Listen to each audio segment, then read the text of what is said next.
बिस्मिल्लाहिर्रहमानिर्रहीम। अस्सलाम वालेकुम नाज़रीन।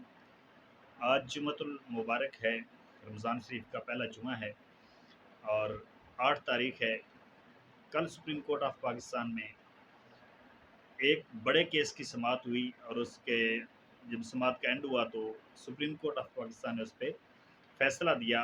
मैं कह रहा हूँ कि डिप्टी स्पीकर रूलिंग केस जो सुप्रीम कोर्ट ऑफ पाकिस्तान ने जिस पर के अज़ खुद नोटिस केस था, ये अज़ खुद नोटिस लिया था और अज़ खुद नोटिस यानी 184/3 के तहत ये जो है वो ये प्रोसीडिंग्स कोर्ट के अंदर चली। ये केस सुना गया, समाअत हुआ। इस केस का फ़ैसला सुप्रीम कोर्ट ऑफ पाकिस्तान ने कल सुना दिया था। रूलिंग मुअत्तल हो गई। उसके बाद क्या हुआ, क्या फ़र्दर डेवलपमेंट्स हैं, क्या चीज़ें सामने आईं, वो मैं आपके सामने रखना चाहता हूँ। और ये कि इस केस के स्पेसिफ़िक जो नताइज होंगे, जो लाज़िमन चीज़ें इस केस के बाद जो इसके असरात होंगे, हमारे सियासी तारीख़ पे जो इसके असरात मुरतब होंगे, वो कौन से असरात मुरतब हो सकते हैं, कितने नुकात हैं, 21-22 नुकात मैंने इकट्ठे किए हैं, तरतीब दी है, ये मैं आपके सामने रखूँगा।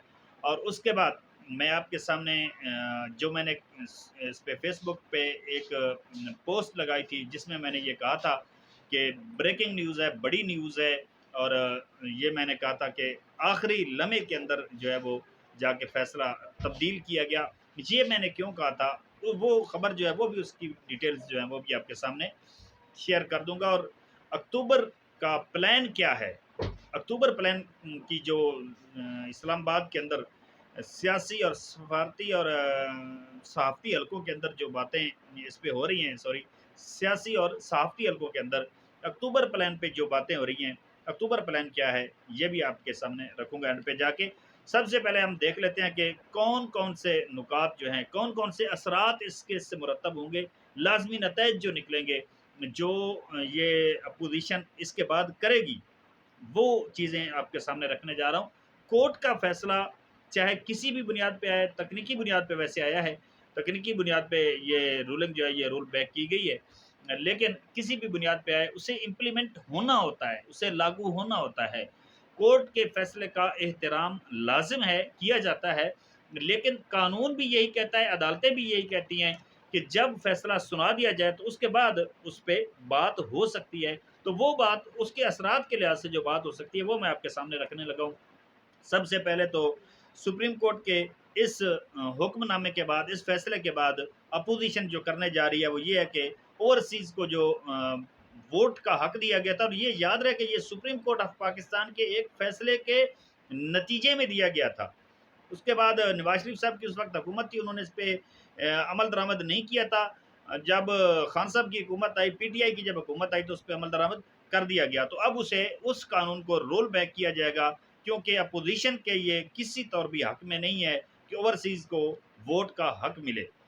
तो ये सबसे पहला नतीजा आएगा, लाज़मी नतीजा जो आएगा वो ये आएगा कि ओवरसीज़ से वोट का हक छीन लिया जाएगा।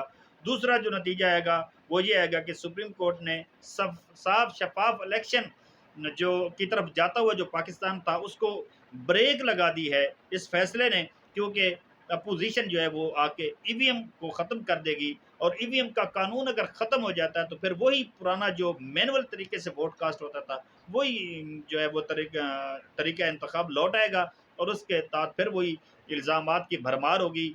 अगर अपोज़िशन जीत गई तो हुकूमत जो इस वक़्त हुकूमती पार्टी है तहरीक इंसाफ, वो कहेंगे हम नहीं मानते इसको, इन नताइज को। और अगर तहरीक इंसाफ जीत जाती है, जो कि नज़र आ रहा है कि जीत जाएगी, जिस तरह की वेव बनी हुई है, तो उस वक़्त फिर जो इस वक़्त की मौजूदा जो अपोज़िशन है, फिर वो कहेंगे कि हम नताइज नहीं मानते हैं। तो साफ शफ़ाफ़ इलेक्शन की तरफ जाते पाकिस्तान को ब्रेक लगा दी गई है, और अपोज़िशन जैसे ही आएगी तो इस कानून को भी रोल बैक कर देगी। सुप्रीम कोर्ट ने ख़त के मामले को डिस्कस ना करके बादियों नज़र में अपोज़िशन के लिए ये सहूलत पैदा कर दी है, जिस मुश्किल में वो गंभीर सूरत-ए-हाल में फंसे हुए थे, उससे वो बड़ी हद तक निकलने में कामयाब हो जाएँगे। और वो सवालात जो खड़े हो रहे थे, रूस से गवाही आई थी, चाइना से गवाही आई थी, फिर आप देखें कि रजीम चेंज के तहत श्रीलंका के अंदर भी सेम इसी तरह जो है वो हुकूमत गिरा दी गई है। वहाँ भी रातों रात 41 मेंबरान असम्बली का जो है वो ज़मीर जाग गया है। मैंने वो वीडियो डोनाल्ड लू की वो वीडियो मेरे पास है। मैं किसी और वीडियो के अंदर उसको एडिट करके लगा के वो लगा दूँगा आपके सामने। उसमें उससे बुलाकर उसके जो आला अफ़सरान थे उन्होंने पूछा है कि ये रूस की मज़म्मत ना करने के हवाले से 2 मुल्कों ने ये पॉलिसी ली है, पॉलिसी लाइन ली है। उनमें से एक श्रीलंका और एक पाकिस्तान है, तो आपने उसके बारे में क्या किया है? तो ये जो है ना डोनाल्ड लू से ये उन्होंने डाँट-टपट के अंदाज़ में पूछा था और उसने कहा कि हम उस पे देख रहे हैं और लाज़मी नतीजे के तौर पे फिर दोनों मुल्कों के अंदर हुकूमतें जो हैं वो डिस्टेबलाइज़ कर दी गई हैं। तीसरी बात ये हो गई और चौथा नुकता जो है वो ये कि सुप्रीम कोर्ट ने इस ख़त के बारे रिकॉर्ड तलब ना करके ये तासुर दिया है कि ख़ारजा महाज पे चाहे पाकिस्तान के साथ कुछ भी होता रहे, सुप्रीम कोर्ट ऑफ पाकिस्तान को उससे कोई परवाह नहीं है। हालाँकि पूरी दुनिया के जो ममालिक हैं, वहाँ जो सुप्रीम कोर्ट्स हैं, वो नेशनल इंटरेस्ट के अंदर मामलात को ज़रूर देखती हैं कम अज़ कम। और सुप्रीम कोर्ट ऑफ पाकिस्तान में इस वक़्त हर जगह कोर्ट्स जो हैं सुप्रीम कोर्ट ये इंडिया की सुप्रीम कोर्ट आपके सामने है, वो अपनी कौमी पॉलिसी की लाइन को क्रॉस नहीं करती है। तो सुप्रीम कोर्ट ऑफ पाकिस्तान ने इस खारजा महाज पे पाकिस्तान के नज़रिए को, पाकिस्तान की पॉलिसी को बेयारो मददगार छोड़ दिया और उसके बारे में कोई हुक्मनामे के अंदर कोई चीज़ जो है वो एक लाइन, एक हर्फ तक नहीं लिखा गया है। इस खत को पाँचवीं बात जो है इस खत को ज़ेर बहस लाए बगैर रूलिंग को जो है वो रोल बैक कर दिया गया है। यानी जिस वजह से रूलिंग आई थी, रूलिंग के अंदर तो डिप्टी जो स्पीकर थे और या स्पीकर असेंबली थे, उन्होंने ये लिखा था कि आइन के आर्टिकल 95 की खिलाफ वर्जी है ये कि कोई मुल्क जो है वो इंटरफेयर करे हमारे अंदरूनी मामलात के अंदर और वो इंटरफेयरनेस साबित है।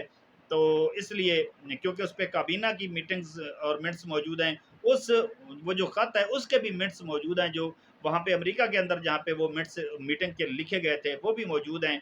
और उसके बाद यहाँ पाकिस्तान की जो सलामती कौंसल की सिक्योरिटी कौंसल है, जो सलामती की जो सिक्योरिटी कौंसल है, उसके भी मिनट्स मौजूद हैं।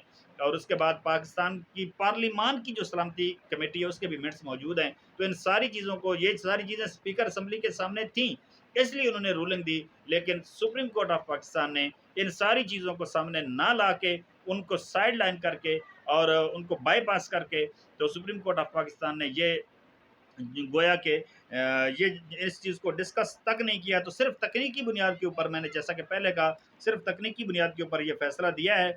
इस इन सारी चीज़ों को अगर सामने लाया जाता और उसके बाद सुप्रीम कोर्ट ऑफ पाकिस्तान कहती कि आइन के फलां आर्टिकल के तहत जो है ये चीज़ें साबित नहीं हुई हैं और उसके बाद हम जो है इसको रोल बैक कर रहे हैं, तो कोई बात समझ भी आती थी। छठी बात जो है वो ये है कि चीफ जस्टिस साहब ने ये तो खैर हमने कल ही देखा है कि शहबाज शरीफ को तकरीर का मौका दिया, सियासी तकरीर का मौका दिया। उन्हें कहा कि आप रोस्टरूम पे आएँ, वो आए, उनसे पूछा कि आप क्या चाहते हैं? हम आपको क्या दें?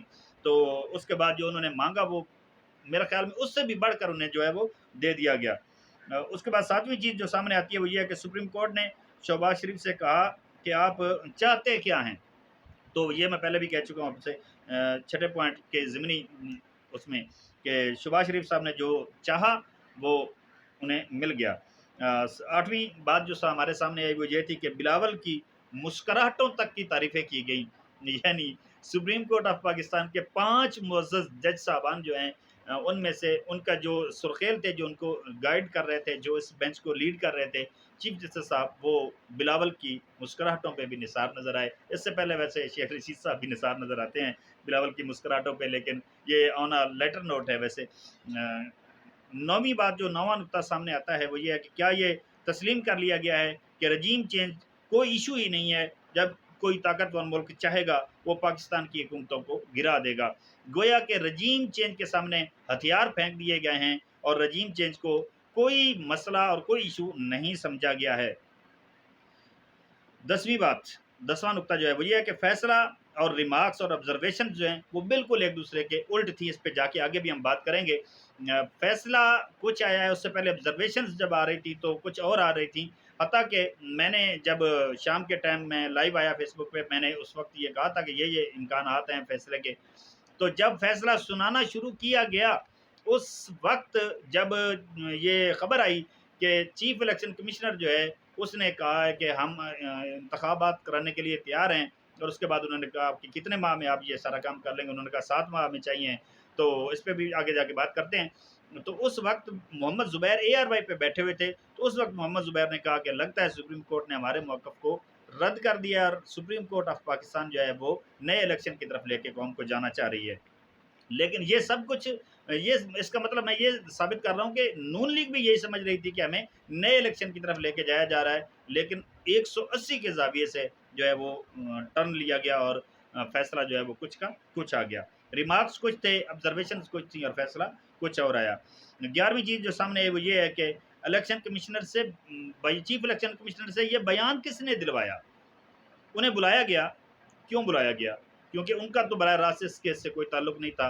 उन्हें बुलाकर ये पूछा गया कि आप कब तक इलेक्शन करा सकते हैं? तो वो जो बयान है ना, उसके बारे में ये कहा जा रहा है, इस्लामाबाद के सहाफ़ती हलके जो हैं वो ये कह रहे हैं कि ये बयान उनसे किसी बड़े घर ने दिलवाया है और वहाँ से उनको ये कहा गया, जहाँ से कहा जाता है वो आप समझते हैं, इतने बच्चे नहीं हैं, आप समझदार हैं। वहाँ से कहा गया कि आप कहें कि 7वें महीने 7 माह में लगेंगे, 7 माह जो हैं वो अक्टूबर तक जाके बनते हैं। तो 12वीं बात ये है कि अक्टूबर प्लान क्या है? 12वां नुकता वो यही है कि अक्टूबर प्लान क्या है और इलेक्शन कमीशन ने ऐन वही वक्त क्यों दिया है जो अक्टूबर प्लान के हवाले से सामने आ रहा है। अक्टूबर प्लान क्या है? अक्टूबर प्लान ये है कि शहबाज शरीफ साहब वज़ीर आज़म बन जाएँ और अक्टूबर तक वो रहें और नवंबर में एक नई बड़ी तैनाती होनी है। तो उस हवाले से फिर उन साहब वो जो पेशावर वाले साहब के नाम से मशहूर हैं, उनका रास्ता जो है वो चीफ ऑफ आर्मी स्टाफ बनने का रोक दिया जाएगा और शहबाज शरीफ साहब अपनी मन मर्ज़ी का जो है वो तैनात कर सकेंगे नवंबर के अंदर इसको चीफ ऑफ आर्मी स्टाफ एक बड़ी तैनाती जो है वो कर लेंगे। तो इस अक्टूबर प्लान के बिल्कुल एंड उसके करीब-करीब जो है वो टाइमिंग दी इलेक्शन की चीफ इलेक्शन कमिश्नर ने कि हम उस वक़्त तक करा सकते हैं, उससे पहले हम नहीं करा सकते हैं। 13वीं बात जो सामने ये वो ये है कि पार्लिमान को ये डिक्टेट किया गया है, पार्लिमान को ये हुक्म दिया गया है कि आपने फलां दिन, फलां वक़्त इतने बजे तक इससे लेट ना हो। इससे लेट 1 मिनट भी अगर आप इससे लेट होंगे तो आपके खिलाफ तौहीन अदालत की कार्रवाई हो सकती है। भाई 10:30 तक आया ना 10:31 होंगे तो आप तो तौहीन अदालत के मुर्तकब हो जाएँगे। तो इतने बज के इतने मिनट तक ऐन इतने वक़्त तक आपने जो है वो इस पे वोटिंग करवानी है और इजलास जो है उतने वक़्त तक के लिए कॉल कर लिया जाए। क्या सवाल ये पैदा होता है कि क्या सुप्रीम कोर्ट जो है वो पार्लिमान को इस किस्म के अहकामात वो भी custodian of the house speaker assembly को क्या इस किस्म के इख्तियारात जो है वो अहकामात जो है वो जारी कर सकती है? पार्लिमान की सुपरमेसी कहाँ गई? हम ये सुना करते थे यूसुफ रज़ा गिलानी केस के दौरान पीपल्स पार्टी के वकला जो हैं, वो बड़ी तवील प्रेस कॉन्फ्रेंसें करते थे और बातें करते थे और हमें बताते थे कि सुपरमेसी जो है वो पार्लिमान की है, पार्लिमान इज़ सुपर पार्लिमान जो है वो सबसे ऊपर है। तो कल पीपल्स पार्टी जो है वो भी इस पे जो है वो खुश थी कि पार्लिमान को सुपरसीड कर दिया गया है। अच्छा, 14वीं बात जो मैं आपके सामने रखने जा रहा हूँ वो ये है कि एक नुमाइंदे हैं सुप्रीम कोर्ट से रिपोर्टर हैं, मुगीस अली उनका नाम है, ट्विटर पे मैं उन्हें फ़ॉलो करता हूँ। मुगीस अली ने वहाँ पे उस वक़्त जब अभी इलेक्शन ये इसका फ़ैसला नहीं आया था, मज़े की बात ये है कि बच्चे-बच्चे को, आम आदमी को, आम लोगों को, टके-टके के सहाफ़ियों को पता था कि जो है वो फ़ैसला कौन-सा आने लगा है। वो ट्वीट करके तो बता रहे थे कि ये चीज़ें आएँगी, ठीक है? ये फ़ैसला अनाउंस होने से पहले मुगीस अली ने एक ट्वीट किया और मुगीस अली ने उस ट्वीट के अंदर जो लिखा वो मैं आपके सामने रख देता हूँ। उसने कहा, "वॉशिंग मशीन एक बड़े इदारे के अंदर लगा दी गई है।" उन्होंने लिखा इस्लामाबाद के एक बड़े इदारे के अंदर वॉशिंग मशीन लगा दी गई है और उन्होंने लिखा कि इस वॉशिंग मशीन के अंदर बहुत सारी चीज़ें और बहुत सारे लोग जो हैं वो उनकी धुलाई कर दी जाएगी और उनके उस ट्वीट के नीचे किसी और साहब ने लिखा कि सिर्फ़ धुलाई नहीं कर दी गई बल्कि कलफ भी लगा दी गई है। फिर उससे आगे चलते हैं तो उमर इनाम ये जो वो खबर है जो मैंने आपसे रात कही थी, चूँकि उस वक़्त मुझे उन्होंने कहा था कि आपने इस पे अभी डिस्कस नहीं करना है, इसको अभी सामने नहीं लाना है। फिर उन्होंने जब इसको ट्विटर के ऊपर शेयर कर दिया, खबर की तफ़सीलात शेयर कर दी, तो अब मैं आपके सामने रख सकता हूँ। फ़ैसला आने से पहले उमर इनाम ने 15 मिनट पहले फ़ैसला आने से 15 मिनट पहले ये लिखा कि फ़ैसला कुछ और आना था, लेकिन 2 कॉल्स या 3 फ़ोन कॉल्स जो हैं वो इस्लामाबाद इसमें की गई हैं सुप्रीम कोर्ट में और 2 बड़े इदारे और 3 बड़ी कॉल्स ये उन्होंने ट्वीट किया। इसके बाद हम स्पेस के अंदर बैठे थे, वहाँ पे मैंने उनसे फिर पूछा, उन्होंने मुझे वहाँ पे तफ़सीलात बताई कि 2 बड़े इदारों के दरमियान 3 कॉल्स हुई और उसके नतीजे में फ़ैसला जो है वो 180 के ज़ाविये पे घुमा दिया गया है। उस वक़्त ये अभी अनाउंस नहीं हुआ था फ़ैसला, उस वक़्त उमर इनाम ने ये अगर बाद में वो करता तो हम कहते कि भाई ये हवाई छोड़ रहा है, ऐसे मार रहा है। लेकिन फ़ैसला आने से पहले मैं आपको कह रहा हूँ कि इस्लामाबाद के जो सहाफ़ती हल्के हैं, कम से कम जो मेरे साथ जुड़े हुए हैं लोग जिनको मैं जानता हूँ, जिनसे मेरा ताल्लुक और राह-रस्म है, वो सारे पहले बता रहे थे। खबर गुमान हो गया और मुगीस अली हो गया, उमर इनाम हो गया, ये सारे लोग पहले बैठ के डिस्कस कर रहे थे और स्पेसेस के अंदर भी बता रहे थे और कह रहे थे ये फैसला आएगा, ये वर्डिंग होगी, ये चीज़ें आएँगी। तो ये कैसे ऐसे तो नहीं ना कि वो कोई आलमुल गैब हैं, वो कोई खुदा न खास्ता गैब जानते हैं, उनको पता चल गया कि ये आएँगी। बहरहाल उमर इनाम का ये ट्वीट आया और उसने इसके ऊपर फिर जो है ना वो तफ़सीलात भी बताई। फिर उमर इनाम ने ये लिखा कि अहम मुलाकातें जो हुई थी, वो मुलाकातें तो ख़ैर अब अपोज़िशन ने मान भी ली हैं कि हमारी हुई हैं। उसके अंदर डाइट शाइट प्लान का भी ख्याल रखा गया कि शुगर का मरीज़ है तो शुगर फ्री बोतल भी ला के रखी गई उस मुलाकातों के अंदर। फिर 16वीं चीज़ जो सामने आती है वो ये है कि मुनहरिफ अरकान जो हैं उनके मामले को टच तक नहीं किया गया है। और 7वीं चीज़ जो सामने आती है वो ये है कि पहले सदारती रेफरेंस गया था, पहले आइन के आर्टिकल 63 ए पे फैसला आना चाहिए था, वो फैसला नहीं आया, इतना उसको डिले किया गया है कि हुकूमत टूट जाए, हुकूमत टूट गई। अपोजिशन के जो हुकूमत के जो इत्तेहादी थे वो छोड़ के चले गए। आपको पता है जब खालिद मकबूल सिद्दीकी को मिलने गए इमरान इस्माइल, तो उन्होंने कहा कि आपके तो 17 लोग जो हैं वो अपोजिशन के साथ बैठे हैं, तो जब आपकी हुकूमत तो वैसे भी टूट जानी है तो फिर हम क्यों डूबती कश्ती के अंदर सवार हों। तो ये अगर ये फैसला पहले आ जाता, प्रिवेल कर जाता, तो उस वक्त फिर मुनरिफ अरकान अगर ना उनके खिलाफ फैसला आ जाता तो लाजमी बात है वो वापस आ जाते और फिर इत्तेहादी जो हैं वो भी इस तरह जाके अपोजिशन की सफ़ों में खड़े ना होते। तो मुनहरिफ अरकान के मामले को हालांकि वो पहले से आया हुआ था, उसकी भी इसी तरह डे टू डे हेयरिंग हो सकती थी। उस वक्त भी जजेस 5-5 4-4 घंटे बैठ सकते थे। आखिर सदर पाकिस्तान ने रेफरेंस भेजा था लेकिन उसको ये अहमियत ना दी गई। और 18वीं बात जो सामने आती है वो ये है कि नेशनल सिक्योरिटी के मिनट्स जो हैं उनको उनको बिल्कुल उनका कोई ज़िक्र तक नहीं है, उनको छुआ तक नहीं गया, उनको सामने तक नहीं लाया गया। इसी तरह सिक्योरिटी काउंसिल के मिनट्स को भी सामने नहीं लाया गया और अगली इससे अगला नुकता जो है वो ये है कि जो काबीना के जो मिनट्स थे, उनको भी सामने नहीं लाया गया और पार्लिमानी कमेटी के जो मिनट्स थे, उनको भी सामने नहीं लाया गया। उससे अगला नुकता जो है वो ये है कि काबीना की मीटिंग को एंडोर्स किया था नेशनल सिक्योरिटी की जो कमेटी थी उसने, तो उस फैसले को, उस एलामिये को भी टच तक नहीं किया गया, उसके ऊपर बिल्कुल खामोशी छाई रही और फैसला जो है वो सुना दिया गया।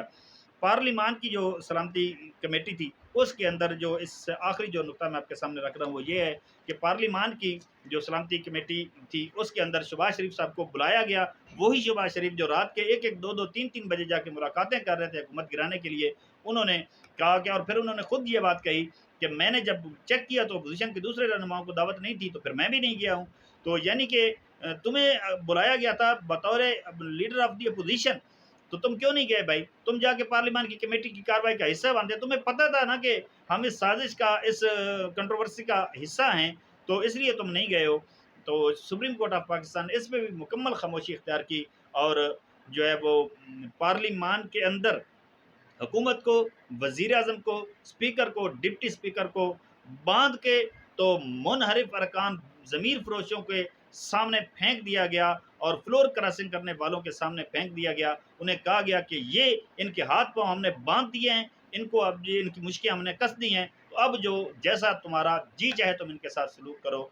ये थे वो पॉइंट्स, ये थे वो लाज़मी नताइज जो इस फैसले की सूरत में सामने आए हैं और मैं आखिर पे मुईद पीरज़ादा साहब का ट्वीट आपके सामने रख के फिर बात को ख़त्म करता हूँ। मुईद पीरज़ादा साहब ने ट्वीट किया, उन्होंने कहा कि बिलाशुबा मैं इस बात से इत्तेफ़ाक करता हूँ कि ये पाकिस्तान की अदालती तारीख़ का स्याह तरीन फ़ैसला है, स्याह तरीन फ़ैसला है। ये लिखा डॉक्टर मुईद पीरज़ादा साहब ने। अब तक के लिए इतना ही, मुझे इजाज़त दीजिए, मुझे दुआओं में याद रखिए, अपना और अपने इस चैनल का बहुत ज़्यादा ख़्याल रखिए। अल्लाह हाफ़िज़।